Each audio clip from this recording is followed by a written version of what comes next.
Welcome to S6 TV Telugu news బులెటిన్ల ముందుగా headlines. Simhachalam Varaha Lakshmi Narasimhaswamy వారిని దర్శించుకున్న హోంమంత్రి వంగలపూడి అనిత.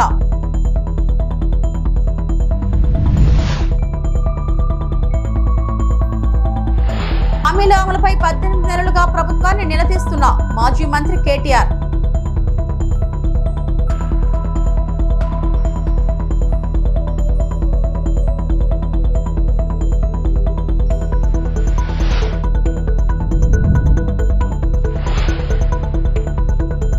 వైఎస్ఆర్ 76వ జయంతి సందర్భంగా ఇడుపులపాయలో వైఎస్ఆర్ ఘాట్ వద్ద కుటుంబ సభ్యులతో కలిసి నివాళులు అర్పించిన వైఎస్ జగన్.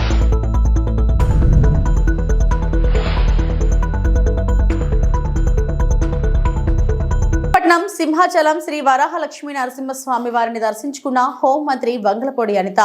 ఆలయ మర్యాదలతో హోంమంత్రికి ఘన స్వాగతం పలికిన అధికారులు. కప సంఘం ఆలింగనం, స్వామివారి దర్శనం అనంతరం వేద ఆశీర్వచనం చేసిన పండితులు. మంత్రి అనితకు స్వామివారి చిత్రపటాన్ని, ప్రసాదాన్ని అందజేసిన అధికారులు. గిరి ప్రదక్షిణ నేపథ్యంలో ఏర్పాట్లు పరిశీలించిన హోంమంత్రి అనిత. అధికారులకు పలు సూచనలు చేసిన మంత్రి, గిరి ప్రదక్షిణను అత్యంత ప్రతిష్టాత్మకంగా తీసుకున్నాం. గత అనుభవాలను దృష్టిలో ఉంచుకుని పటిష్ట ఏర్పాట్లు చేశాం. టోల్ ఫ్రీ నెంబర్లు అందుబాటులోకి తీసుకొచ్చాం. కమాండ్ కంట్రోల్ రూమ్ ద్వారా తక్షణ సాయం అందేలా చర్యలు తీసుకుంటున్నాం. ట్రాఫిక్ సమస్య తలెత్తకుండా జాగ్రత్తలు తీసుకున్నాం అని హోంమంత్రి అనిత వెల్లడించారు.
కాంగ్రెస్ ఇచ్చిన హామీలపై ఈ ప్రభుత్వాన్ని 18 నెలలుగా నిలదీస్తున్నామని భారత రాష్ట్ర సమితి కార్యనిర్వాహక అధ్యక్షుడు కేటీఆర్ అన్నారు.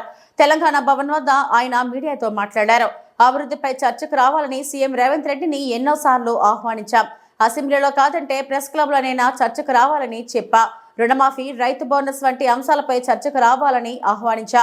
సీఎం రేవంత్ రెడ్డి ఢిల్లీలో ఉన్నారని తెలిసింది.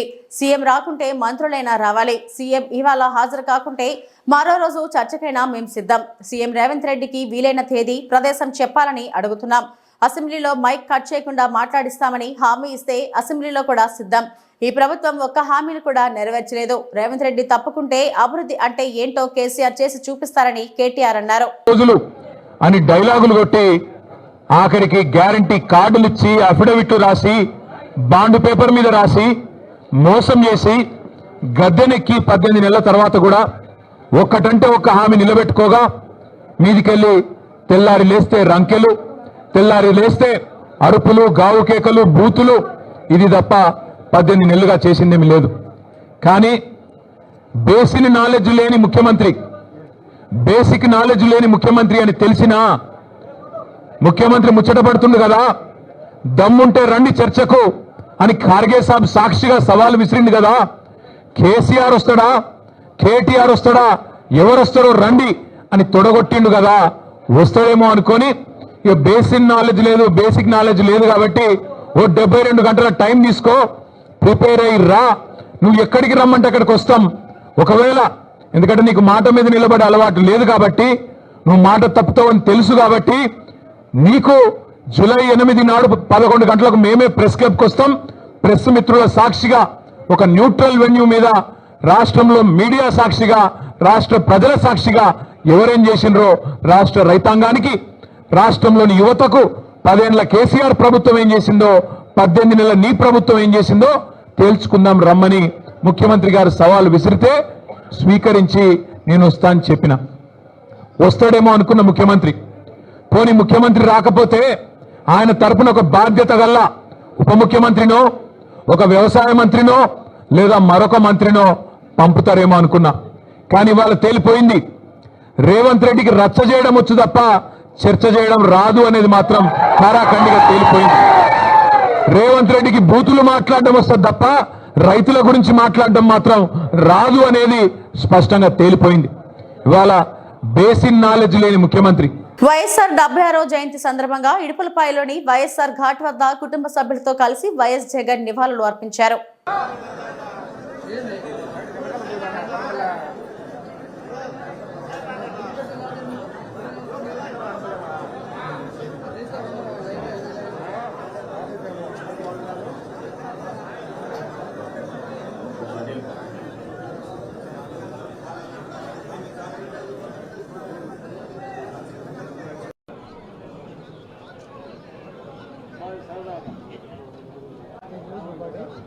అలాగే గుడ్ మార్నింగ్, అందరికీ కూడా హృదయపూర్వక స్వాగతం తెలియజేస్తున్నా. ఈరోజు మన ప్రియతమ నేత కీర్తిశేషులు శ్రీ డాక్టర్ వైఎస్ రాజశేఖర రెడ్డి గారి యొక్క 76వ జయంతిని పురస్కరించుకుని ఇక్కడికి విచ్చేసినటువంటి మీ 50 మందికి కూడా హృదయపూర్వక శుభాభివందనలు తెలియజేస్తూ ఉన్నాము.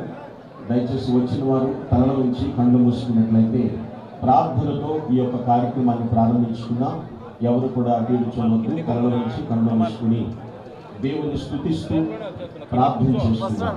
దయచేసి నిశ్శబ్దంగా ఉండమని మనం చేస్తున్నాము. ప్రార్థన. మహాగణుడ, మహోన్నతుడ, పరిశుద్ధుడ, ప్రేమ నమ్మకము కలిగిన మా ప్రియ పరలోకమందున మా తండ్రి, సైన్యములకు అధిపతిగా యెహోవా, అత్యున్నత సింహాసనాసీనుడైన మా గొప్ప దేవా, వైఎస్ఆర్ ఆర్కిటెక్చర్ అండ్ ఆర్ట్స్ యూనివర్సిటీలో విద్యార్థులు చేపట్టిన ఆందోళనకు ఏపీసీసీ అధ్యక్షురాలు వైఎస్ షర్మిల మద్దతు తెలిపారు. సిఓఏ ఆఫ్ ఆర్కిటెక్చర్ అనుమతులు లేకుండా విద్యార్థులను ఎలా తీసుకున్నారని యూనివర్సిటీ యాజమాన్యాన్ని ప్రశ్నించారు. ఇది జగన్మోహన్ రెడ్డి, ఎంపీ అవినాష్ రెడ్డి నిర్లక్ష్యం. ఇక్కడ అనుమతులు లేవని తెలిసి ఎందుకు మౌనంగా ఉన్నారు? అధికారంలో ఉన్నప్పుడు అనుమతుల కోసం ఎందుకు ప్రయత్నాలు చేయలేదు? సిఓఏ ఢిల్లీలోనే ఉంటుంది కదా, ఎంపీ అవినాష్ ఎందుకు వారితో మాట్లాడలేదు అని షర్మిల ఆగ్రహం వ్యక్తం చేశారు. ఇది చాలా చాలా బాధాకరం.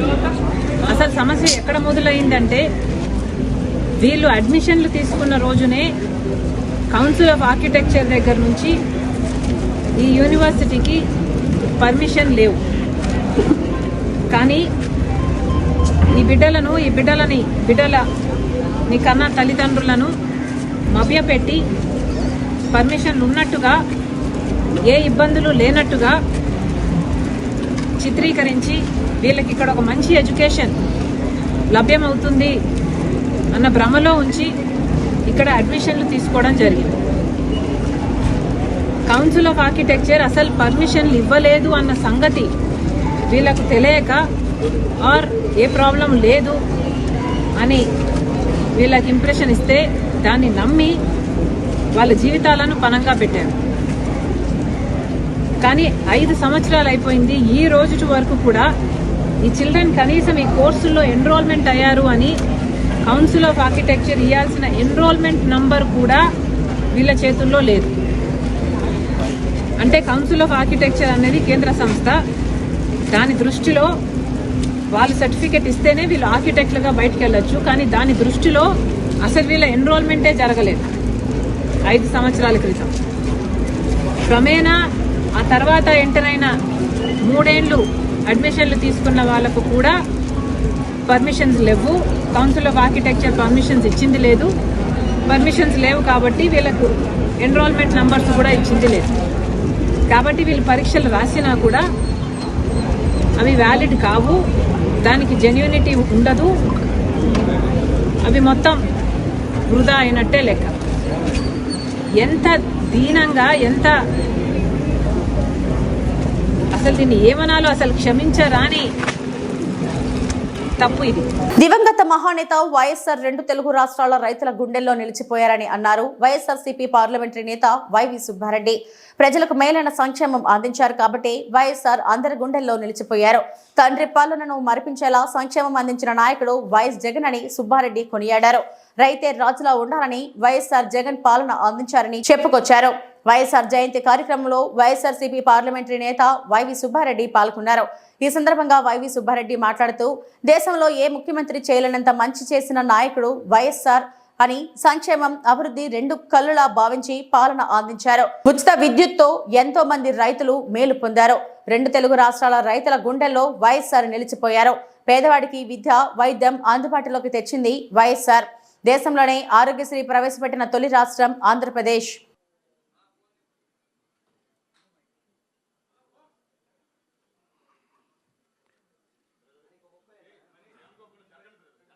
స్వర్గీయ రాజశేఖర రెడ్డి గారి 76వ జయంతి సందర్భంగా ఈ కార్యక్రమానికి వచ్చి వేదిక మీద ఉన్న వైఎస్ఆర్ కాంగ్రెస్ పార్టీ నాయకులకు, వేదిక ముందున్న వైఎస్ఆర్ కాంగ్రెస్ పార్టీ కుటుంబ సభ్యులకు అందరికీ నమస్కారం తెలియజేసుకుంటున్నాం.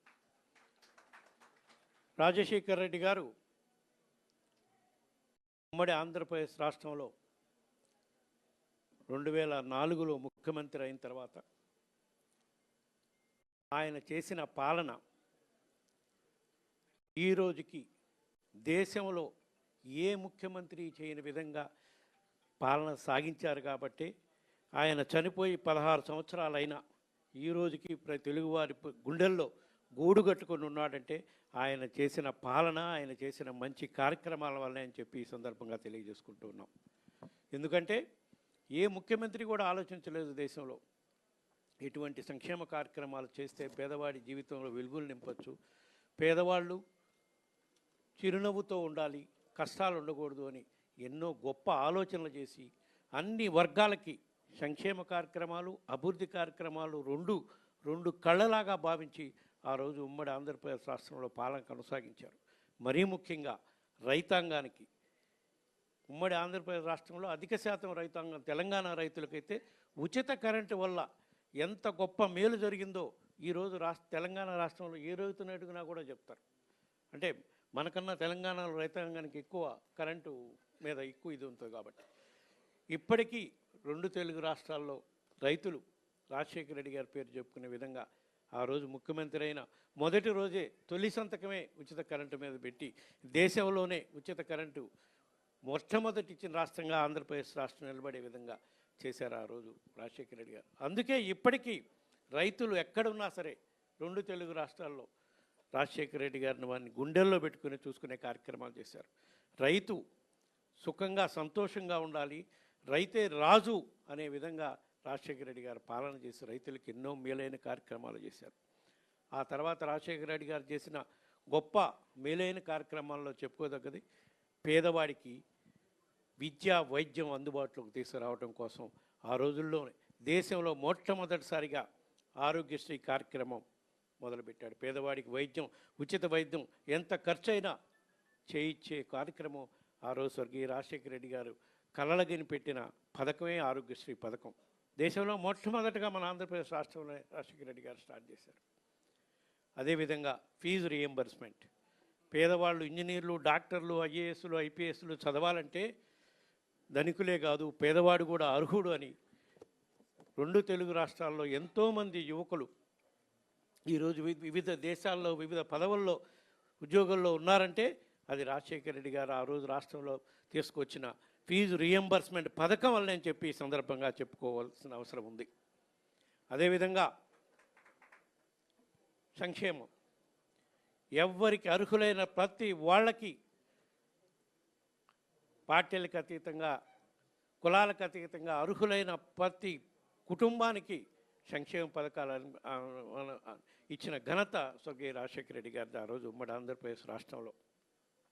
ఇన్ని మేలైన కార్యక్రమాలు రాజశేఖర రెడ్డి గారు చేశారు కాబట్టి ఈ రోజుకి 16 సంవత్సరాలైనా కూడా ఆయన్ని ప్రజలు గుండెల్లో పెట్టుకొని ఈరోజు పూజించుకునే విధంగా చేస్తూ పోయారు. ఆయన మరణాంతరం ఆ రోజుల్లో 2004లో కానీ 2009లో కానీ ఆయన ఇన్ని గొప్ప కార్యక్రమాలు చేశారు కాబట్టి 2 సార్లు జాతీయ స్థాయిలో కూడా కాంగ్రెస్ పార్టీ అధికారంలో రావడానికి స్వర్గీయ రాజశేఖర రెడ్డి గారు కీలక పాత్ర పోషించారు అని చెప్పి ఈ సందర్భంగా చెప్పుకోక తప్పదు.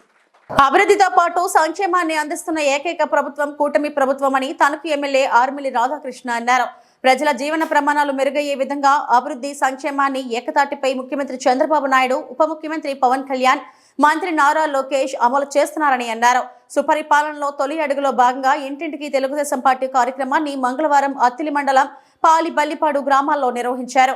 ఈ సందర్భంగా ఎమ్మెల్యే రాధాకృష్ణ ఇంటింటికి పర్యటించి ప్రజలకు గత ఏడాది కాలంగా అందిస్తున్న సంక్షేమ పథకాలను అడిగి తెలుసుకున్నారు. ఈ సందర్భంగా ఆయన మాట్లాడుతూ గత 5 ఏళ్ల వైఎస్ఆర్ కాంగ్రెస్ పార్టీ అరాచక పరిపాలనలో పెట్టుబడులు, పారిశ్రామికవేత్తలు రాకపోగా రాష్ట్రం నుంచి పారిపోయిన పరిస్థితులు ఎదురయ్యాయని విమర్శించారు.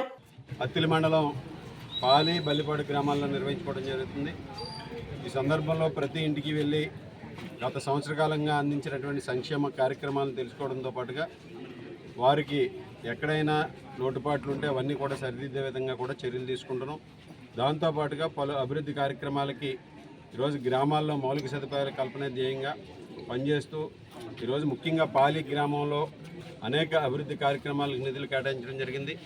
అక్కడ దాదాపు జల్ జీవన్ మిషన్కి సంబంధించి 45 లక్షల రూపాయలు, అలాగే శ్మశాన వాటికి అభివృద్ధికి 10 లక్షల రూపాయలు, అలాగే రోడ్లకి డ్రైన్లకి సంబంధించిన నిధులు కూడా కేటాయించడం జరిగింది.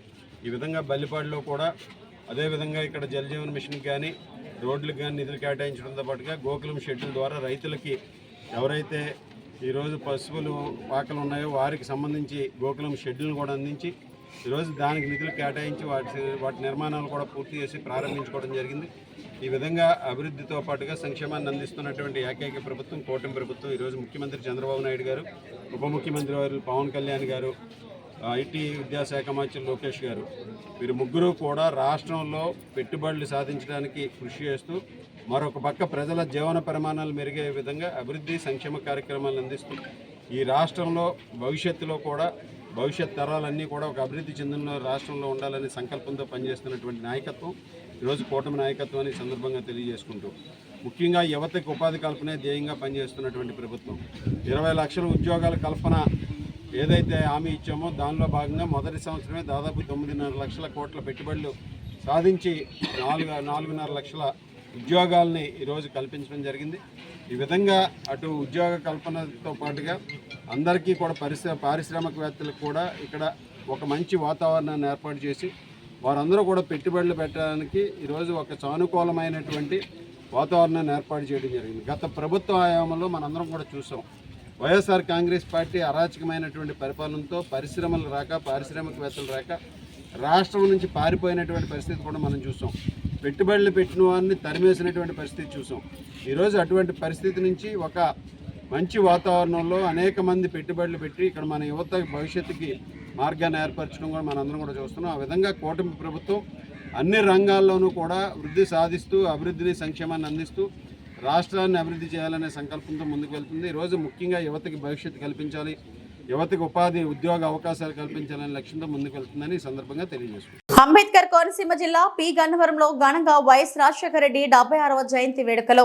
పి గన్నవరం నియోజకవర్గ ఇన్ఛార్జ్ గన్నవరపు శ్రీనివాస్ ఆధ్వర్యంలో రాజశేఖర రెడ్డి జయంతి వేడుకలు. పి గన్నవరం 3 రోడ్ల జంక్షన్ వద్ద రాజశేఖర రెడ్డి విగ్రహానికి పూలమాలలు వేసి నివాళులు అర్పించిన నియోజకవర్గ ఇన్ఛార్జ్ శ్రీనివాస్, మాజీ ఎమ్మెల్యే రాజేశ్వరిదేవి, వైసీపీ నేతలు మరియు కార్యకర్తలు. పి గన్నవరం ప్రభుత్వ ఆసుపత్రిలో బాలింతలకు పళ్ళు, బ్రెడ్ అందించిన నియోజకవర్గ ఇన్ఛార్జ్ గన్నవరపు శ్రీనివాస్. తెలుగు ప్రజల గుండెల్లో చెరగని వ్యక్తి రాజశేఖర రెడ్డి. ఆయన ఆశయాలను కుమారుడు వైఎస్ జగన్మోహన్ రెడ్డి సారథ్యంలో నెరవేరుస్తామన్న incharge Gannavarapu Srinivas.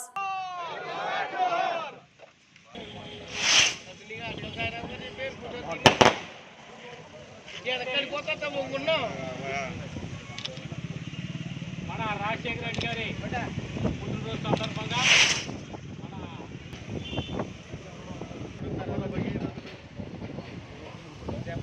Doctor YS Rajasekhara Reddy గారి 76వ జయంతి సందర్భంగా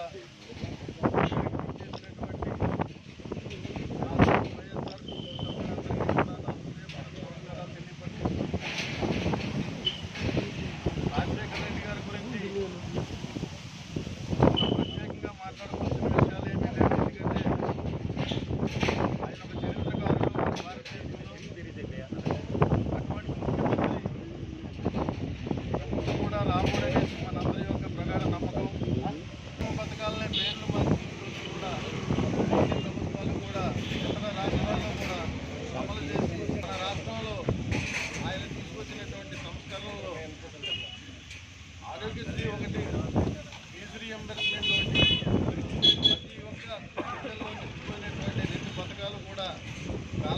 ఆదరణ ఇతర రాష్ట్రాల్లో కూడా అదే ఆచరిస్తున్నారు.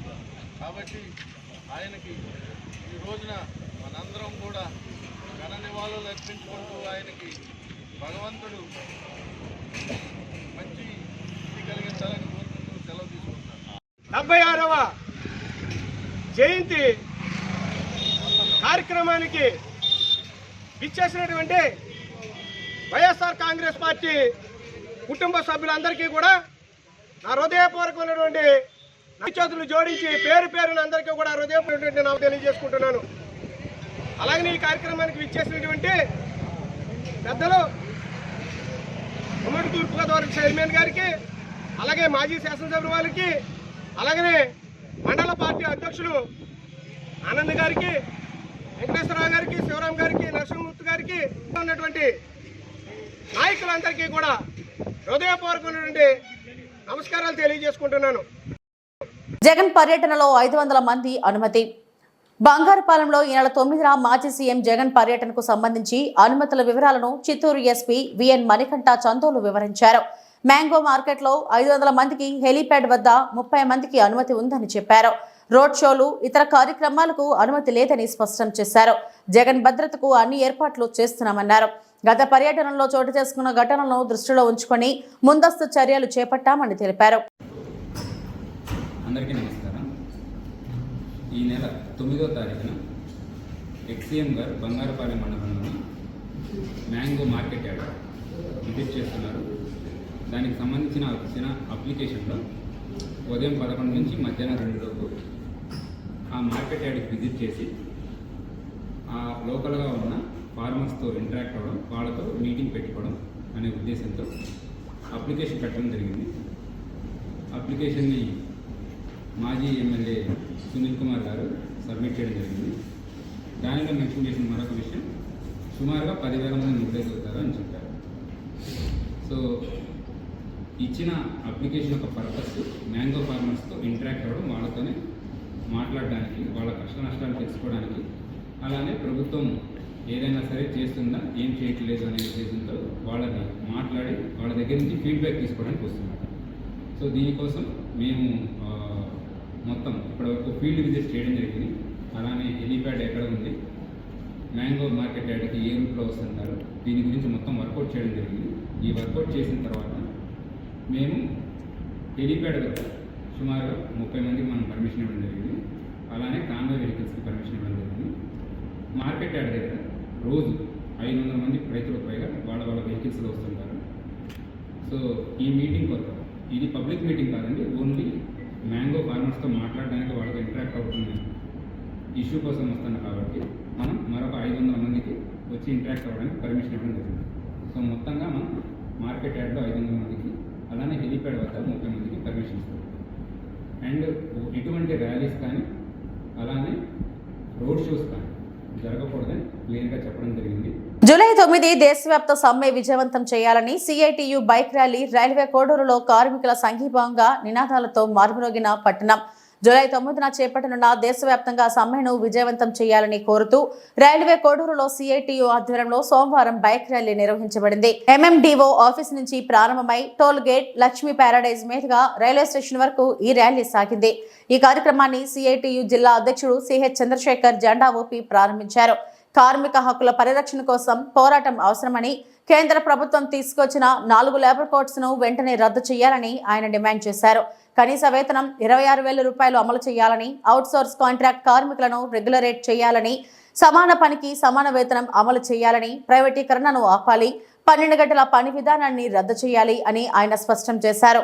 ఈ సందర్భంగా 4 లేబర్ కోడ్ను రద్దు చేయాలి, 12 గంటలు వద్దు, 8 గంటల ముద్దు, సమాన వేతనం కార్మికుల హక్కు, సోషలిజం వర్ధిల్లాలి, క్యాపిటలిజం నశించాలి అనే నినాదాలతో పట్టణం మారుమోగింది. ఈ ర్యాలీలో సిఐటియు మండల కార్యదర్శి పి జాన్ ప్రసాద్, ఉపాధ్యక్షుడు Lingala Yanadayya, united electricity employees union రాష్ట్ర ఆర్గనైజింగ్ కార్యదర్శి కనుపర్తి కిరణ్ కుమార్ తదితరులు హాజరయ్యారు.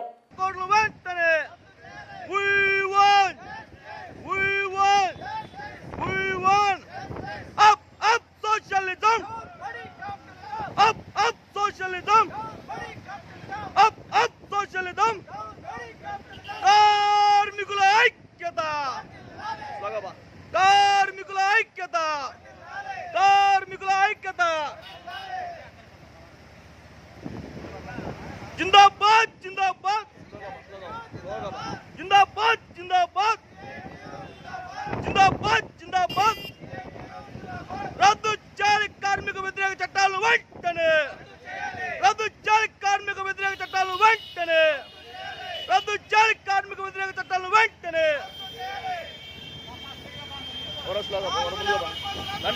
నన్ను దాడి పోకండి మీరు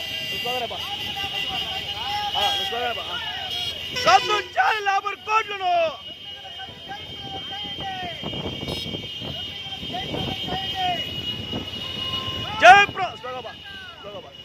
జయప్రదం చేయాలి 9వ తేదీ జరిగే దేశవ్యాప్త సమ్మెను.